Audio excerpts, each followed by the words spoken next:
एक खुलासा, आपली दुनियादारी हे आपले प्रसार माध्यम, ना कुणाचे स्तुतीपाठक, ना कुणाचे फाट, ना कुणाचे निंदक, सत्ताधारी आणि विरोधक दोघेही समान अंतरावर. जो कर्तव्याशी प्रतारणा करेल त्यांच्या विरुद्ध हा सारा प्रपंच. वर्ण, जात, लिंग, धर्म, पंथ कुठलाच भेद नाही, द्वेष नाही, असूया नाही की आत्मीयता. फक्त वास्तव तेवढे आपले, कारण दुनियादारी हीच तर असते.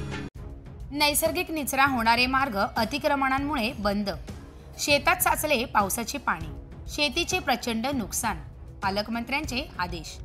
संगमनेर तालुक्यातील अनेक गावांमध्ये झालेल्या अतिवृष्टीमुळे शेतकऱ्यांचे मोठे नुकसान झालंय.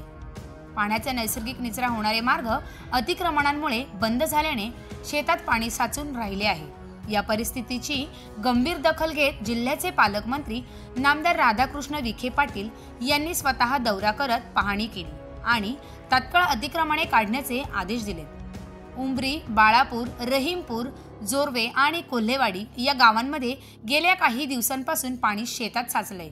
पाण्याचा निचरा होणारे ओढे आणि नाले बंद झाल्याने शेतकऱ्यांचं पीक धोक्यात आलंय.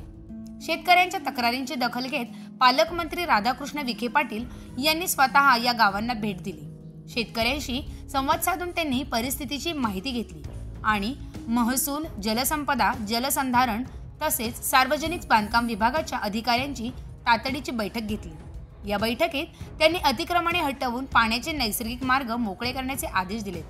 अधिकाऱ्यांना नकाशाप्रमाणे कारवाई करून सर्व ओढे नाले अतिक्रमणमुक्त करण्याच्या सूचना दिल्यात.